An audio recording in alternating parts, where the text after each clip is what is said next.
सम्मानित उपस्थिति प्रशंसा आल्लाहर जन्य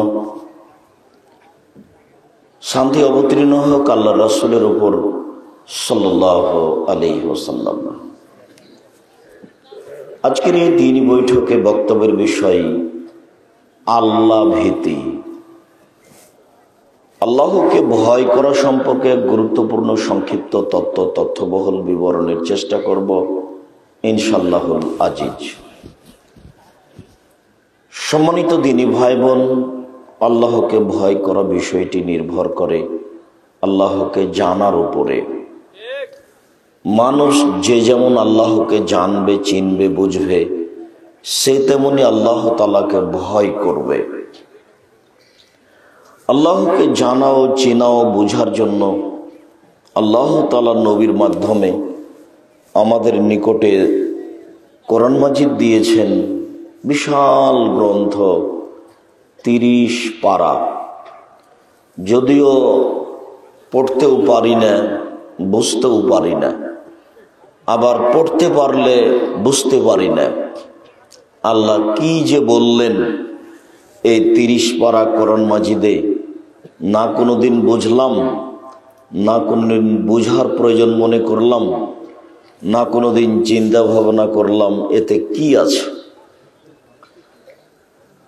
যদিও আমি আপনাকে মাঝে মধ্যে 2-1 মিনিটে বলতে চাই যে বিশাল কোরআন মাজিদে মাত্র 4টে জিনিস আছে, একেবারেই অল্প।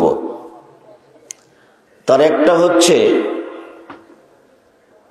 তার ক্ষমতা, ওহ আলা কুল্লি শাইইন কাদির, তিনি সবকিছু করতে পারেন, সর্বময় ক্ষমতার অধিকারী। এইটা দিয়ে তিনি কোরআন মাজিদকে প্রায় ভরে ফেলেছেন। ক্ষমতা দেখাতে গিয়ে তিনি বলেছেন আসমান জমিনের মালিক আমি, আসমান জমিন আমি সৃষ্টি করেছি। কেউ যদি পারে তাহলে তাকে ভেঙে দেখ, কেউ যদি পারে তাহলে তার মতো বানায়। পৃথিবীর সৃষ্টি থেকে না আজ পর্যন্ত আছে, কিয়ামত পর্যন্ত থাকবে। কারো দেখে তিনি আকাশ জমিন বানাননি, বদিউস সামাওয়াতি ওয়াল আরদ, নমুনাবিহীন তিনি আকাশ জমিন সৃষ্টি করেছেন। কোরআন মাজিদের পাতায় পাতায় যেখানে সেখানে তার ক্ষমতা দেখাতে গিয়ে আকাশ জমিনের আলোচনা দিয়ে ভরে ফেলেছেন।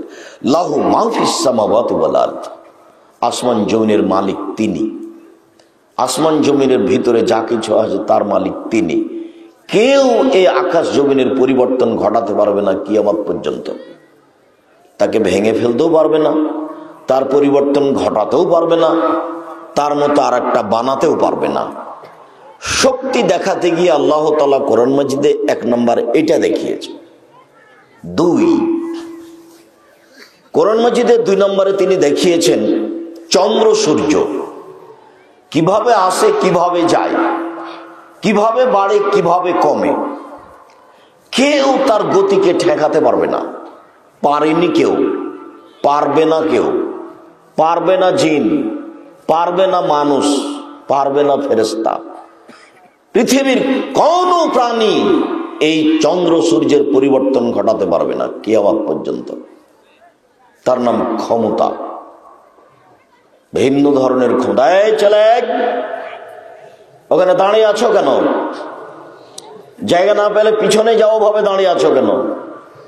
আর তোমাদের কি কাজ? তোমরা যদি জায়গা না পাও এখানে উপরে বসে থাকো, এখানে ওইভাবে দাঁড়িয়ে আছো কেন?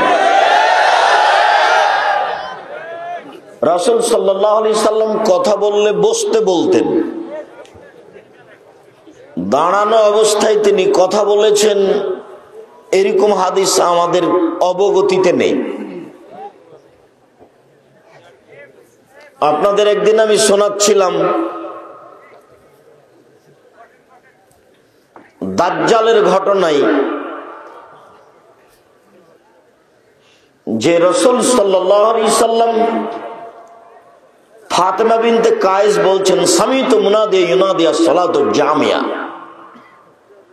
একজন লোক বলতে থাকলো আস-সালাতু জামিয়া, সালাত শুরু হতে যাচ্ছে। আসসালাতু জামিয়া, সালাত শুরু হতে যাচ্ছে। ফাখারাজতু ইলাল মসজিদ, আমি মসজিদে গেলাম।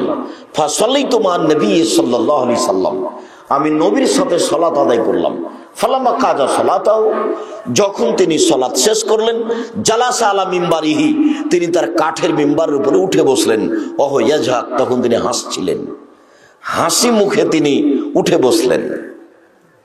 উঠে বসে বললেন, কুল্লু মুসাল্লি ইয়ালজামু মাকানাহু, এই শোনো, সবাই তোমরা স্ব স্থানে বসে পড়ো, যে যেখানে আছো সে সেখানে বসে পড়ো। হাল তাদরুনা লিমা জামাতুকুম, বলতে পারো আমি তোমাদেরকে কেন বসতে বললাম? ক্বালু আল্লাহু রাসূলুহু আ'লাম, সাহাবীগণ বললেন, জি না, আমরা বলতে পারবো না আপনি যে কেন বসতে বললেন। মা জামাতুকুম লিরাগবাতিন ওয়ালা রিবা, আমি তোমাদেরকে জাহান্নামের ভয় দেখার জন্য, জান্নাতের প্রতি আগ্রহী করার জন্য বসতে বলিনি। লাকিন আন্না তামিম আদ-দারি ওয়া জা আসলামা ওয়া হাদাসানি হাদিসান কুনতু উহাদ্দিসু মান মাসিদ দাজ্জাল, আমি তোমাদেরকে একটা কাহিনী শোনানোর জন্য বসতে বলেছি যে তামিম দারি একটা খ্রিস্টান মানুষ এসেছে, ইসলাম গ্রহণ করেছে, ও একটা বিবরণ দিচ্ছে দাজ্জাল সম্পর্কে, যে বিবরণ আমি তোমাদের দিয়ে থাকি।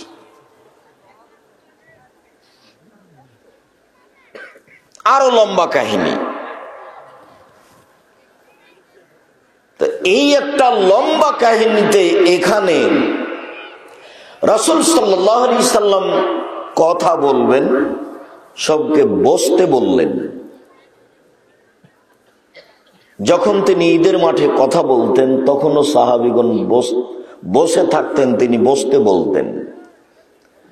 দাঁড়িয়ে থেকে কথা শোনার চেষ্টা করবেন না, জোরালো অনুরোধ। চলাচল করবেন না, অনেক দূর থেকে এসেছি, আপনার জন্য এসেছি। আপনিও কষ্ট করে অনেক দূর থেকে এসেছেন, কোরআন হাদিস শোনার জন্য এসেছেন।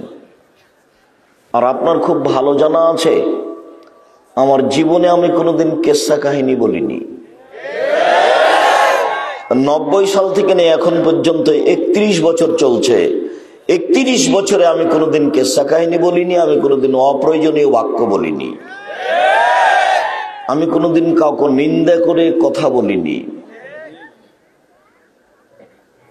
আপনি চুপচাপ মুখ বন্ধ করে বসে এক খেয়ালে চেয়ে থাকবেন, যেভাবে সাড়া দিচ্ছেন এভাবে আমি সাড়া দেওয়া চাই না। মানে আপনার সাড়াটাও যে খুব পছন্দ হচ্ছে তা আমি মনে করি না। অতএব আপনি ধীরস্থির ভদ্রতা বজায় রেখে এক খেয়ালে চেয়ে থাকুন, আপনার আমি কিছু না কিছু উপকার করবই করবো ইনশাআল্লাহ। আমি একমাত্র আপনার জন্য এসেছি অনেক দূর থেকে। যারা আপনারা মহিলা মানুষ আছেন, দয়া করে কথা বলা বন্ধ রাখবেন, আর একজনকে থামাতে যাবেন না, নিজেই মুখ বন্ধ করেন, চলাচল করবেন না, কিছুক্ষণ পরে চলে যাওয়ার চেষ্টা করবেন না। আমি চাচ্ছি তাড়াতাড়ি শেষ করার, আপনার বিরক্তি আসার আগেই আমি কথা বলা শেষ করব ইনশাআল্লাহ। কোরআন মাজিদে, বিশাল কোরআন মাজিদে আছে কি? দ্বিতীয় হচ্ছে চন্দ্র সূর্য। পৃথিবীর কোন মানুষ, কোন জিন, কোন ফেরেশতা কিয়ামত পর্যন্ত চন্দ্র সূর্যের সরিষা পরিমাণ ব্যতিক্রম ঘটাতে পারবে না। তার নাম ব্যতিক্রম ক্ষমতা। যেখানে সেখানে আলোচনা। ক্ষমতা দেখাতে গিয়ে তৃতীয় দেখিয়েছেন রাত দিন কিভাবে আসে, কিভাবে যায়, কিভাবে কমে, কিভাবে বাড়ে। পৃথিবীর কোন প্রাণী এর পরিবর্তন ঘটাতে পারবে না রাত দিনের। 19-20 হবে না কিয়ামত পর্যন্ত। এর নাম ক্ষমতা। ক্ষমতা দেখাতে গিয়ে দেখিয়েছেন তিনি আকাশ থেকে বৃষ্টি বর্ষণ করে ঘাস উৎপাদন করেন।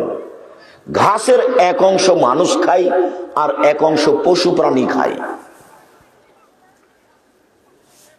পানি বর্ষণ করে ঘাস উৎপাদন করা কাজটি পৃথিবীর কোন প্রাণী পারবে না।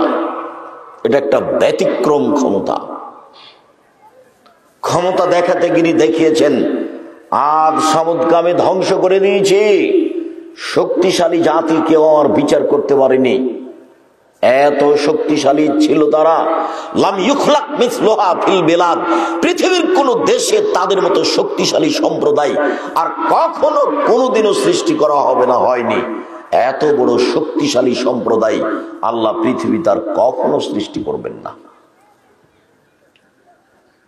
একবারে 7 দিন 7 রাত, দিন রাত ঝড় বৃষ্টি দিয়ে তাদেরকে ধ্বংস করে দিয়েছেন, একাকার করে দিয়েছেন। সে বাতাসের নাম ছিল রিহ সারসার, যেটা ফেরেশতার অধীনে ছিল না, আল্লাহর নিজস্ব ক্ষমতায় চলছিল। ওই বাতাস যেখান দিয়ে গেছে, মাটি, পাথর, লোহা, বাড়ি ঘর, গাছপালা কিছুই থাকেনি, সব কেটে চলে গেছে। বিচার হয়নি, কেউ বিচার করতে পারবে না। ওয়ালা ইয়াখাফু উকবাহা, তিনি বিচারের ভয় করেন না, পারেনি বিচার করতে কেউ এখন পর্যন্ত। যারা আল্লাহকে দাবি করেছে, আল্লাহ বলে দাবি করেছে, ফেরাউনকে ডুবিয়ে মেরে দিয়েছেন, বিচার হয়নি। নমরুদকে মেরে দিয়েছেন, বিচার হয়নি। আদ সামুদকে মেরে দিয়েছেন, বিচার হয়নি। আইকাবাসীকে ধ্বংস করে দিয়েছেন, বিচার হয়নি।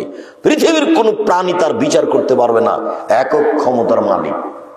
শক্তি দেখাতে গিয়ে দেখিয়েছেন, ইতিহাস তুলে দেখো, যারা সীমা লঙ্ঘন করেছে আমি তাদের ধ্বংস করে দিয়েছি, আমার কেউ বিচার করতে পারে না।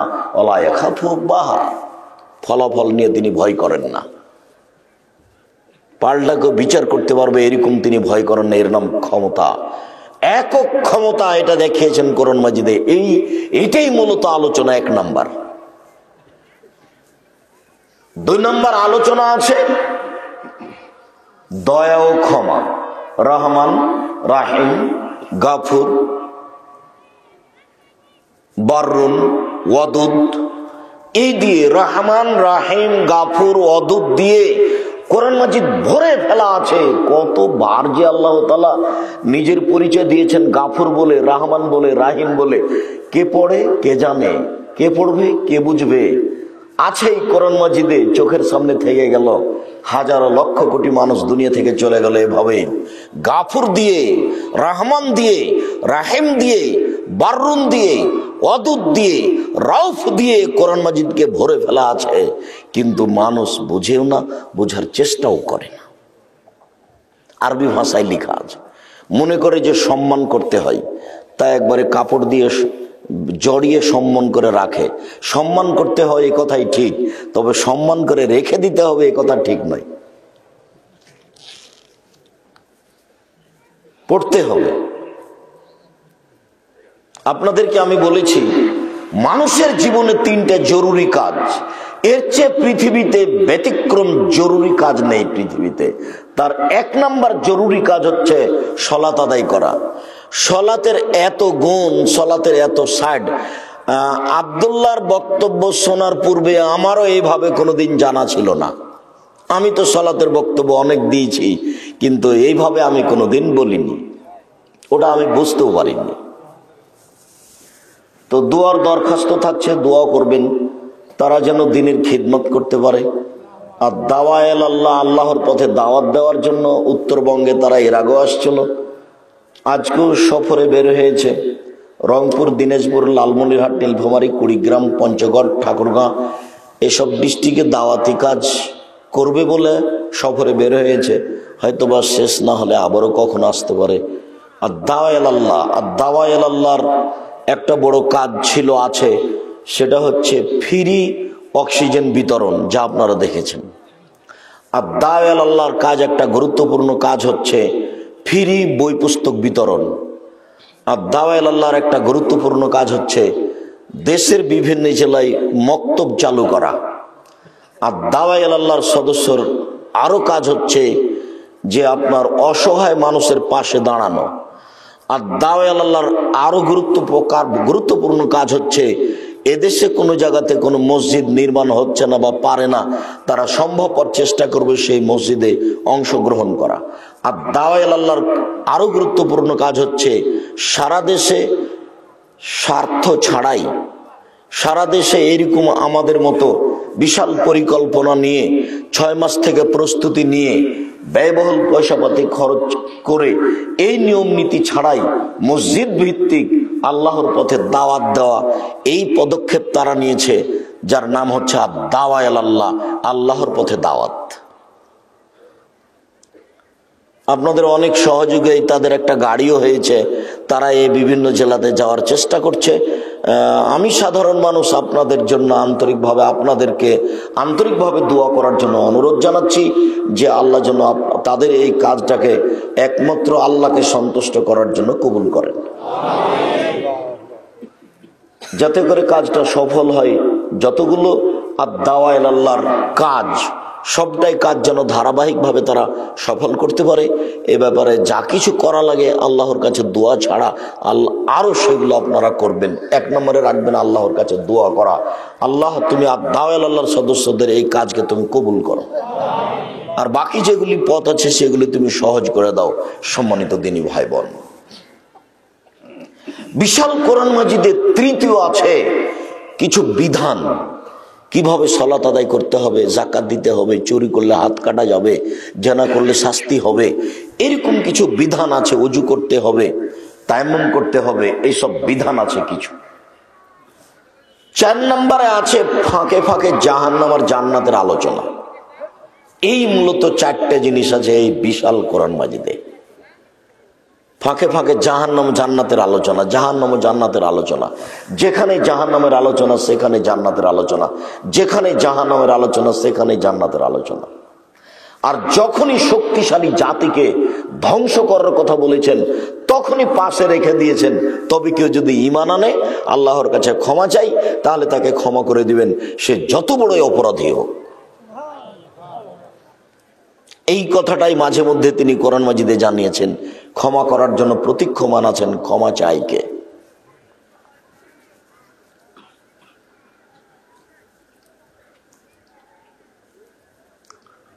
আল্লাহ তাআলা বলেন, ওয়ায়াখিরুনা লিল আযকানি ইয়াবকুনা ওয়া ইয়াজিদুহুম খুশুয়া।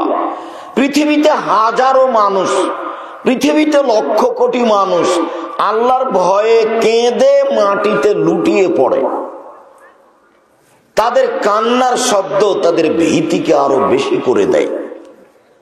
আপনি আর আমি আল্লাহর দরবারে কান্নাকাটি করতে পারি না, রাতে উঠতে পারি না, তাকে কিছু বলতে পারি না, এই কথার অর্থ এই নয় যে পৃথিবীতে কেউ কান্নাকাটি করে না। এই কথার অর্থ এই নয় যে আল্লাহর কাছে কেউ এইভাবে চায় না।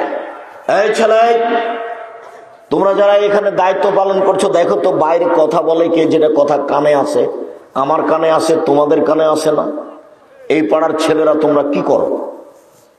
আজকে তো তোমাদের বক্তব্য শোনা হবে না, আজকে তো তোমরা আমাদের সহযোগিতা করবা। আশেপাশে যদি কোনো জায়গাতে 2 জন দাঁড়িয়ে কথা বলে, এর জন্য তোমরাই দায়ী। আমি তো তখনই বলেছি, হিতাহিত জ্ঞান থাকলে, মানবতা থাকলে এখন দাঁড়িয়ে গল্প করতে পারে। বোধোদয় মানবতা হিতাহিত জ্ঞান থাকলে এখন 4 স্টার গলিয়ে চা পান করতে পারে, আড্ডা পিটতে পারে। মানুষের জীবনে সবচেয়ে গুরুত্বপূর্ণ কাজ হচ্ছে 5 ওয়াক্ত সালাত আদায় করা। দ্বিতীয় জরুরি কাজ হচ্ছে হালাল রুজি খাওয়া। তৃতীয় জরুরি কাজ হচ্ছে কোরআন তেলাওয়াত করা। চতুর্থ জরুরি কাজ হচ্ছে যেখানে 2 জন বসে আছে সেখানে না বসা, তার নাম আড্ডা পিটা। 2 জন বসে কারো বদনাম করছে, আপনি বললেন হ্যাঁ ঠিক বলেছি, তখন তার আপনার জান্নাত হবে না তাহাজ্জুদ পড়লো। আপনি কেন বললেন যে হ্যাঁ ঠিক বলেছি? ঠিক বলেছি সেটা হলো তার বদনাম করা। 2 জন বসে আছে, আপনি বসবেন না, যাবেন না ওখানে। বাঁচার পথ এটা সহজ। জরুরি প্রয়োজন ছাড়া 2 জন যেখানে বসে আছে সেখানে যাবেন না, বাঁচার পথ সহজ হবে। মানুষের জীবনে 4টা জরুরি কাজ। 1 নম্বর জরুরি কাজ হচ্ছে 5 ওয়াক্ত সালাত। 2 নম্বর জরুরি কাজ হচ্ছে হালাল রুজি। 3 নম্বর জরুরি কাজ হচ্ছে কোরআন তেলাওয়াত। 4 নম্বর জরুরি কাজ হচ্ছে যেখানে 2 জন বসে গল্প করছে সেখানে না বসা। আর এখন তো বৈঠক মানেই বদনাম। বৈঠকে মোবাইল, আপনি দোকানে বসে আছেন, ল্যাংটা মেয়ে নাচছে, আপনি দেখে চক্ষু ঠান্ডা করে, কলিজা ঠান্ডা করে জান্নাত কিনতে যান, জান্নাত পড়ে আছে। জাহান্নাম পড়ে আছে, এটা সহজ। জাহান্নামে যাওয়া সহজ, কিন্তু জান্নাতে যাওয়া সহজ নয়। আবু হুরায়রা রাদিয়াল্লাহু তাআলা আনহু বলেন, রাসূল সাল্লাল্লাহু আলাইহি সাল্লাম বলেছেন, হুজবাতিন নার বিশাওয়াত হুজবাতিল জান্নাত বিল মাকারিহ। মনের ইচ্ছা দ্বারা জাহান্নাম ঘিরে দেওয়া আছে, প্রবৃত্তি দ্বারা, মনের ইচ্ছা দ্বারা, মন মতো চলা দ্বারা জাহান্নাম ঘেরা আছে। হুজবাতিল জান্নাত বিল মাকারিহ, নিয়ম নীতি, কষ্ট ক্লেশ, ত্যাগ তিতিক্ষা, অনেক কিছু দ্বারা জান্নাত ঘেরা আছে। নিয়ম লাগে, নীতি লাগে, ত্যাগ লাগে, তিতিক্ষা লাগে, কর্ম লাগে, এত কিছু করে জান্নাত, সহজে জাহান্নাম। জিবরাইল, জি আমি জাহান্নাম তৈরি করেছি, রেডি করেছি, তুই একটু দেখে আসো তো জিবরাইল জাহান্নাম দেখে এসে বলছেন, ওয়া ইজ্জাতেকা ওয়া জালালেকা ওয়া ইরতিফায়ে মাকানিকা, তোমার মর্যাদার কসম, তোমার সম্মানের কসম, তোমার ইজ্জতের কসম, তুমি করেছো কি? জাহান্নামের একদিকের আগুন আর একদিকের আগুনকে ধরে খাচ্ছে। আর জাহান্নাম নিজে বলছে, ইয়াকুল বাজি বাজান, আমার কিছু অংশকে ধরে খাচ্ছে। এইদিকের আগুন ঝাপটা মেরে এইদিকের আগুনকে ধরে খাচ্ছে, এদিকের আগুন ঝাপটা মেরে এইদিকের আগুনকে ধরে খাচ্ছে। হায় হায়, করেছো কি তুমি? কেউ এই জাহান্নামে যেতে চাইবে না, কেউ জাহান্নামে যাবে না, যেতে চাইবে না। জিবরাইল, যাও এবার জাহান্নাম দেখে আসো। জাহান্নাম দেখে এসে বলছেন জিবরাইল, ওয়া ইজ্জাতেকা ওয়া জালালেকা ওয়া ইরতিফায়ে মাকানিকা, তোমার সম্মানের কসম, তোমার ইজ্জতের কসম, তোমার মর্যাদার কসম, জাহান্নামে যাবে না এমন কে কেউ আছে? সবাই যাবে। কেন? আদম সন্তান তার মনের বিপরীত চলতে পারবে না। মনের বিপরীত চলে কে? দেখি কাল থেকে আর পান, জর্দা, বিড়ি, তামাক, সিগারেট খাবেন না, দেখি কয়জন চলে। আপনাকে তো বহুবার বলা আছে 3 শ্রেণীর মানুষ জাহান্নামে যাবে। রাসূল সাল্লাল্লাহু আলাইহি ওয়াসাল্লাম বলছেন, সালাসা লা তাদখুলুল জান্নাতা আবাদা, 3 শ্রেণীর মানুষ জাহান্নামে যাবে। মুদমিনুল খামর, নিয়মিত বিড়ি, তামাক, জর্দা, সিগারেট, গুল, নেশাদার দ্রব্য খায়, পান করে, সে জাহান্নামে যাবে। 2, ওর রাজলাতু মিনান নিসায়ে, পুরুষের বেশধারী নারী, যারা পুরুষের জুতা স্যান্ডেল পরে, যারা পুরুষের শার্ট প্যান্ট পরে, যারা পুরুষের পোশাক পরে, তারা জাহান্নামে যাবে। 3, ওর দায়ুফ আল্লাযী ইকিরু ফি আলি আল খাবাসা, যে তার বাড়িতে বেহায়াইয়ের সুযোগ দিয়েছে, সে হলো দায়ুফ, সে জাহান্নামে যাবে। আমি অনুবাদক, এরকম ভাবে মুহাম্মদ সাল্লাল্লাহু আলাইহি ওয়াসাল্লাম বলেছেন আজ থেকে নিয়ে 1450 বছর পূর্বে। তো মনের বিরোধিতা কে করতে পারবে? দাড়ি চাঁচে যে, মন মতো চলে সে, জর্দা সিগারেট খায় যে, মন মতো চলে সে, টাকনো নিচে প্যান্ট পরে যে, মন মতো চলে সে, জমি দখল করে যে, মন মতো চলে সে, সুদ ঘুষ খায় যে, মন মতো চলে সে, দোকানে আড্ডা পিটে যে, মন মতো চলে সে, নগ্ন পোশাক পরে যে সব মহিলারা, মন মতো চলে তারা, ছোট ব্লাউজ পরে যারা, রাস্তাঘাটে চলে, মন মতো চলে তারা, মন মতো চলে যারা, জাহান্নামে যাবে তারা। হুজবাতিন নার বিশাওয়াত, মন মতো চলা ব্যক্তির জন্য জাহান্নাম দেয়, তাদের জন্য জাহান্নাম ঘেরা আছে, তারাই যাবে জাহান্নাম। ইচ্ছা দিয়ে জাহান্নামকে ঘেরা আছে, মন মতো চলা দিয়ে জাহান্নামকে ঘেরা আছে। ত্যাগ তিতিক্ষা, নিয়ম নীতি, কষ্ট ক্লেশ, অনেক কিছু দিয়ে জান্নাত ঘেরা আছে। জান্নাত যাওয়া সহজ নয়, জাহান্নাম যাওয়া সহজ। তাই তো জিবরাইল বললেন, তোমার মর্যাদার কসম করে বলছি, জাহান্নামে যাবে না এমন কি কেউ আছে? সবাই তো যাবে। আর এখন তো মানুষ মানুষকে অপমান করার জন্য, মানুষ মানুষের জমি জায়গা দখল করার জন্য, মানুষকে মানুষ জেল হাজতে দেওয়ার জন্য প্রস্তুত হয়ে আছে। এটা কোন জেলা? লালমনিরহাট। লালমনিরহাট জেলে 10 বছর, 15 বছর, 20 বছর থেকে জেলে আছে। ও নিজেই জানে না আমি কেন জেলে। জজও জানে না ঘটনা কি, উকিলও জানে না ঘটনা কি, যে জেলে আছে সেও জানে না ঘটনা কি, বলছে আমি কেন জেলে। যে এটা তৈরি করেছে সেই জানে ঘটনা কি, সে জোর করে জান্নাত যাবে এমনটা হতে পারে না। এসব লোকের জন্য জাহান্নাম অপেক্ষা করছে। রং তামাশা করে, জুলুম করে, দাম্ভিকতা দেখিয়ে, মানুষের জমি জায়গা জোর করে দখল করে, জান্নাত কেনার চেষ্টা করিয়েন না, ভুল হিসাব। আর না বুঝেই একজন আর একজনের বদনাম করে দিচ্ছে, ফেসবুকে কথা লিখে দিচ্ছে, একবারে আস্ত শয়তান। ও যে আর একজনের বিরুদ্ধে কথা লিখে দিল, তো ও শয়তান কোনোদিন জিজ্ঞাসা করে যে ঘটনা কি? তারপরে নগদ শয়তানও মানুষকে জিজ্ঞাসা করেনি, মানুষের মান সম্মান কতটুকু হিসাবই করলো না, চট করে একটা কথা নেটে দিয়ে দিল, সারা পৃথিবী দেখছে, হ্যাঁ বেটা শয়তান, তুই শয়তান, কি জানিস তুই, কি বুঝিস তুই? তুমি কলমে দুটা ওই ফেসবুক লিখতে পারলি তুমি বেটা ছেলে হয়ে গেলে? তুমি কি এমন? তুমি তো একটা পশু প্রাণী, তুমি একটা গরু ছাগল। তোমাকে তো আমি বিশেষ করে গরু ছাগলের পশু প্রাণীর চেয়ে খারাপ মনে করি। বুঝেও বুঝে না ওরা, অন্তর আছে বুঝে না, দেখেও দেখে না ওরা, চক্ষু আছে দেখে না, শুনেও শুনে না ওরা, কান আছে শুনে না। উলায়েকা কালানাম, তারা পশু প্রাণীর মতো, তারা গরু ছাগলের মতো, তারা কুকুর শ্রীগালের মতো, ভালো আদাল বরং তার চেয়ে খারাপ। তুমি যে একটা মানুষের কথা লিখে দিলে, তুমি কি জানো তাকে? তুমি কি তাকে জিজ্ঞাসা করেছো? তুমি তার অবস্থা জানো? তুমি তাকে চিনো? ধরে নিলে যেটা সেটা দোষ, যদি দোষী হয় তো রাসূল সাল্লাল্লাহু আলাইহি ওয়াসাল্লাম বলছেন, মান সাতারা মুসলিমান সাতারাহুল্লাহু ফিদ দুনিয়া ওয়াল আখিরা। কেউ যদি মুসলমান একজনের দোষ আর একজন ঢেকে রাখে, তাহলে আল্লাহ তার দোষ ইহকালে পরকালে সব জায়গাতেই ঢাকবেন, তাকে জান্নাতে দিয়ে দিবেন। তুমি এটা কি করলে? তুমি ফেসবুক চালাবাদ দিয়ে কান ধরে উঠে আসতে পারো না? এই মর্মে তোবা করিতেছি যে আর জীবনে কোনোদিন ফেসবুকে হাত লাগাবো না। খবরদার নয়।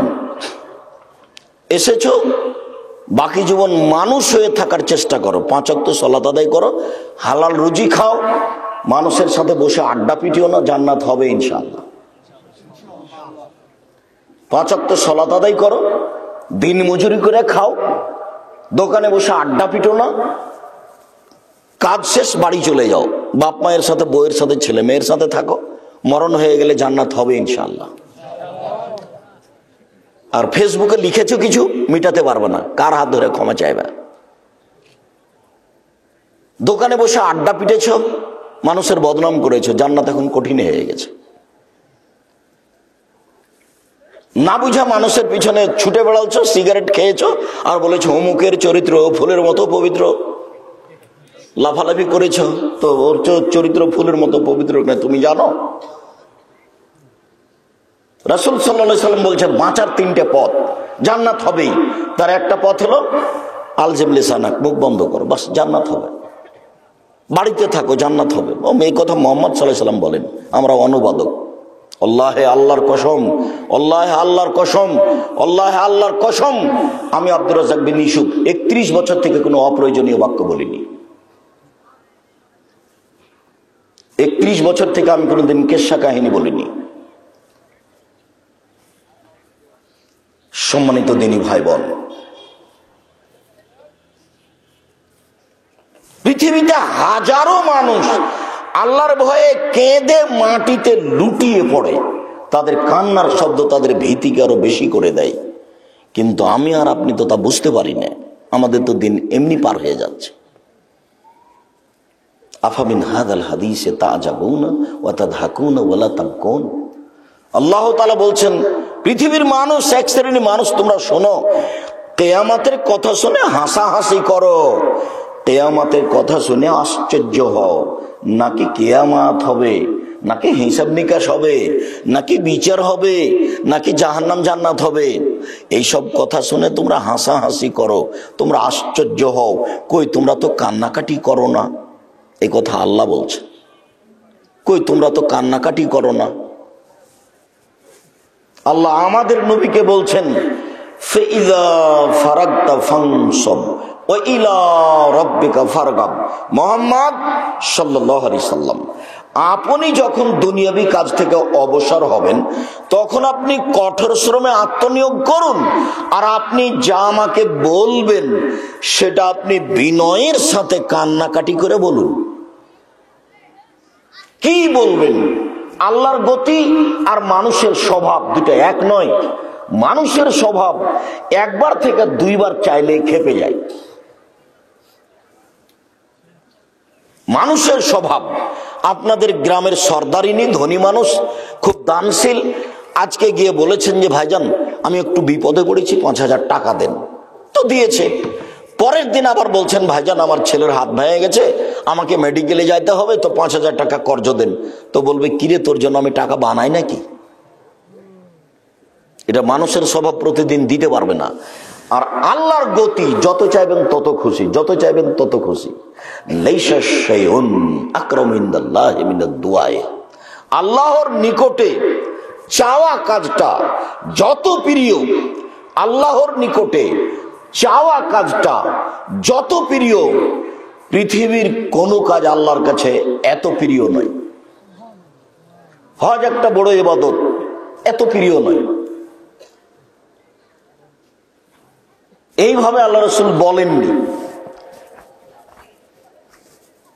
সিয়াম তো ভিন্ন ধরনের ইবাদত, রোজা তো একটা ভিন্ন ধরনের ইবাদত, তার মতো ইবাদত পৃথিবীতে নেই। তারপরে রাসূল সাল্লাল্লাহু আলাইহি ওয়াসাল্লাম এভাবে বলেননি। রাসূল সাল্লাল্লাহু আলাইহি ওয়াসাল্লাম বলছেন লাইসা শাইউন আকরামু ইনদাল্লাহি মিনাদ দুআয়ে। আল্লাহর নিকটে চাওয়া কাজটা যত প্রিয়, পৃথিবীর কোনো কাজ আল্লাহর কাছে তত প্রিয় নয়। মানলাম ইয়াসালিল্লাহ ইয়াগদাব আলাইহি, যে আল্লাহর কাছে চায় না আল্লাহ তার উপরে রাগান্বিত হন। যে আল্লাহর কাছে চায় না তার উপর আল্লাহ রাগান্বিত হন। যত চাইবেন তত খুশি, যত চাইবেন তত খুশি।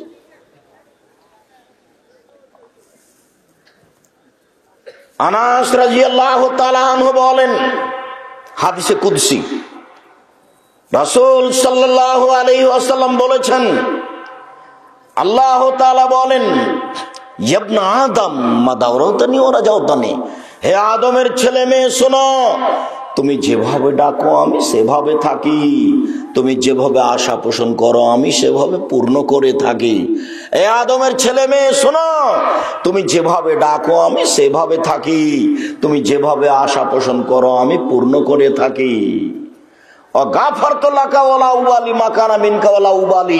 তোমার যত পাপ আছে সব আমি ক্ষমা করে দিব, আমি পরোয়া করি না তুমি কত বড় পাপী, আমি পরোয়া করি না তুমি কত বড় পাপী, আমি পরোয়া করি না তুমি কত বড় পাপী। হে আদমের ছেলে মেয়ে, যেভাবে ডাকো আমি সেভাবে থাকি, যেভাবে আশা পোষণ করো আমি সেভাবে পূর্ণ করে থাকি, তুমি কত বড় পাপী আমি পরোয়া করি না।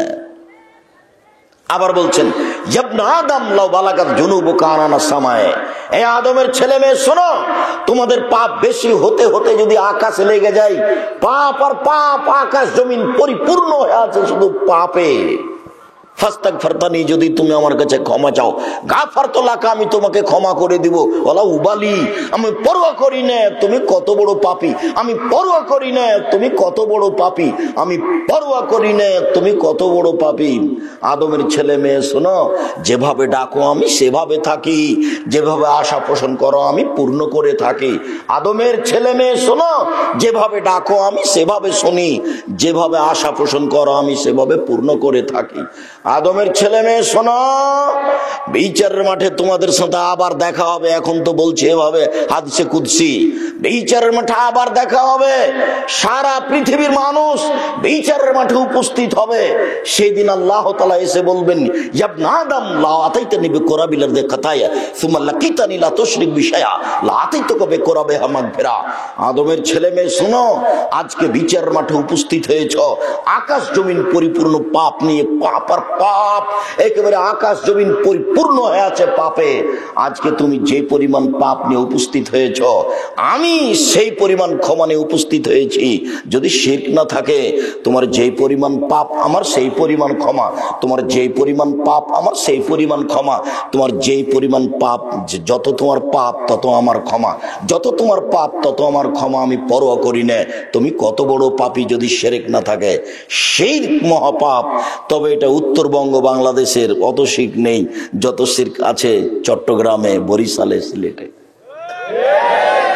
এই হিসাবে কিছুটা রক্ষা পাওয়া যেতে পারে। তবুও অনেক শিরক, তবুও অনেক শিরক আছে, জুলুমও আছে। অনেক শিরক কি আছে, স্বামী মরে যাওয়ার সাথে সাথে নাকের ফুল টুল যা আছে খুলে দিতে হবে। এটা তো হিন্দুদের নীতি, কেন খুলতে হবে? এটা তো শিরক। আবার এটা তো রংপুর লালমনিরহাট, মানে বোনকে জমি দিতে হবে না, জমির মালিক সব ভাই।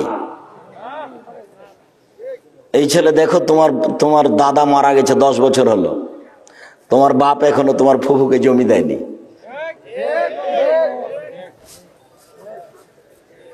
তুমি কি ভুলে গেলে তোমার বাপকে আমি কুকুর শিলিগুড়ির চেয়ে বেশি খারাপ বলেছি? তুমি কষ্ট পেলে আসে যায় না, তোমার বাপ কষ্ট পেলে কিছু আসে যায় না। তোমার বাপের অত লজ্জা আছে তো আগামীকাল সন্ধ্যা হতে হতে জমি দিয়ে দেয় বেটা, নইলে তোমার বাপ কুকুর সিরিয়ালের চেয়ে খারাপ। কথাই চড়ন্ত, তিতা লাগলে কি আর মিঠা লাগলে কি কিছু আসে যায় না। তোমার বাপকে হিসাব করে আমি আব্দুর রাজ্জাক বিন ইউসুফ কোনোদিন কথা বলি না, আমার বলার প্রয়োজন নেই। 24 ঘন্টা কেন, তোমার বাপ জমি পাবে সকালে, তোমার ফুফু জমি নিবে বিকালে। ঘটনা কি এরকম না? একসাথে। তো 10 বছর গেল কি করে? জবাব আমি দিব। আবার এটা লালমনিরহাট, মানে যৌতুক নেই, ভিক্ষা করে খেতে হবে, যৌতুক ফেরত দিতে হবে। ভিক্ষা করে খাবো কেন আব্দুর রাজ্জাক সাহেব? কাজ করে খেতে পারি। মানুষের বাড়িতে কাজ করে দিন মজুরি করে শ্বশুরকে কাপড় কিনে দিব, ভিক্ষা করে খাবো না। আমিও সেটাই বলি, ভিক্ষা করে খেতে হবে না। তবে ভিক্ষা করা টাকা দিয়ে চাউল কিনে ভাত খেলে ইবাদত কবুল হবে, কিন্তু যৌতুকের টাকা দিয়ে চাউল কিনে ভাত খেয়ে ইবাদত কবুল হবে না, ওটা হারাম টাকা। দেখি আমি বললাম তো, আর কিয়ামত পর্যন্ত সময় থাকলো কেউ উল্টিয়ে ধরতে পারে।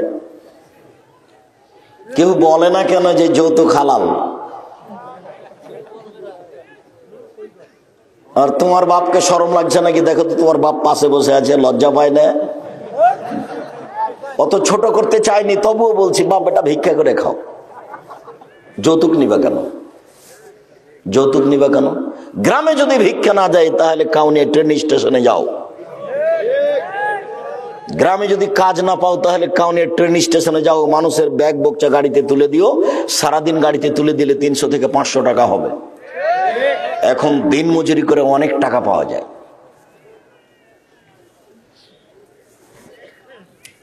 এই পথে আসতে হবে, বিকল্প পথে বেঁচে কোনো লাভ নেই।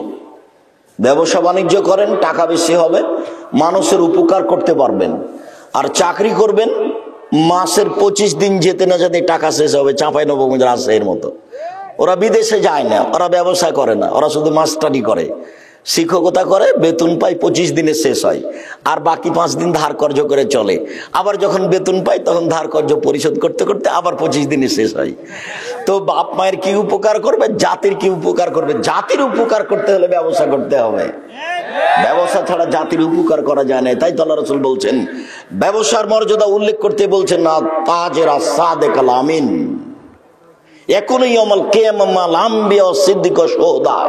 যারা সত্যবাদী বিশ্বস্ত ব্যবসায়ী, তারা বিচারের মাঠে নবীগণের সাথে থাকবেন, শহীদদের সাথে থাকবেন, সলেহ নেককার মানুষদের সাথে থাকবেন, সত্যবাদী বিশ্বস্ত ব্যবসায়ী যারা। আবার বলছেন, আর তিজারাত মাল কিদবল হালাফ, ব্যবসা অনেক সময় মিথ্যা কথাই হয়ে যায়, অনেক সময় কসমে হয়ে যায়। ফাশুবহু বিসাদকা, দান খারেজ করে পূর্ণ করে দাও। ব্যবসা দিয়ে মানুষের উপকার করতে পারবেন, ফকির মিসকিনের উপকার করতে পারবেন, অসহায় মানুষের উপকার করতে পারবেন, জামিয়া সালাফের উপকার করতে পারবেন। দিন মজুরি করে উপকার করা যাবে না। 25 দিনই টাকা শেষ হবে, দিবেন কাকে? বাপ মাকে দেওয়া যাবে না। বাপ মা যদি টাকা চায় তাহলে আপনি বলবেন নিজেরই চলে না, ছেলে মেনে আবার আপনি। এটা কঠিন কাজ। নিজের জাতির বাপ মার জনগণের উপকার করতে হলে ব্যবসা করতে হবে। আল্লাহ রাসূল সাল্লাল্লাহু আলাইহি ওয়াসাল্লাম সেটা ভালোবাসতেন। তিনি জমি চাষের নিন্দা করেছেন, বলেছেন জমি চাষ করলে অন্তর শক্ত হয়ে যায়। আর ব্যবসার ব্যাপারে তিনি অনেক বলেছেন, আর তিনি নিজেও ব্যবসায়ী ছিলেন।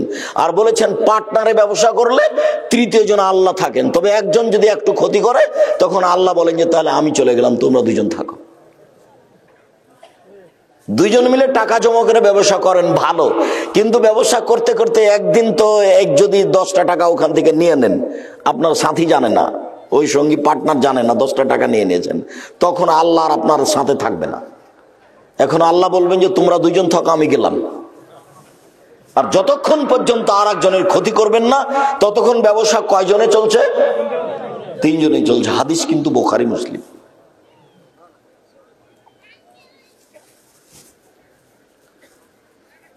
হালাল রুজির চেষ্টা করবেন। আবু হুরায়রা রাদিয়াল্লাহু তাআলা আনহু বলেন, রাসূল সাল্লাল্লাহু আলাইহি ওয়াসাল্লাম বলেছেন, সাবাতুন ইযিল্লুহুমুল্লাহু তাআলা ফি যিল্লিহি ওয়া লা যিল্লা ইল্লা যিল্লুহু। 7 শ্রেণীর মানুষ বিচারের মাঠে বিশেষ ছায়াতলে থাকবে, এরা খুব বেশি সম্মানী। 7 শ্রেণীর মানুষ বিচারের মাঠে বিশেষ ছায়াতলে থাকবে, যেদিন আল্লাহর ছায়া ছাড়া আর কোনো ছায়া থাকবে না। সেদিন সূর্য মানুষের মাথার উপরে হবে কামেকদারে মাইলিন 1 মাইল উপরে, অর্ধ হাত উপরে সূর্য হবে, কথাটি মিথ্যা। কামেকদারে মাইলিন 1 মাইল উপরে হবে, প্রায় 1 মাইল উপরে হবে, এই কথা রাসূল সাল্লাল্লাহু আলাইহি সাল্লাম বলেন, হাদিস বুখারী মুসলিম।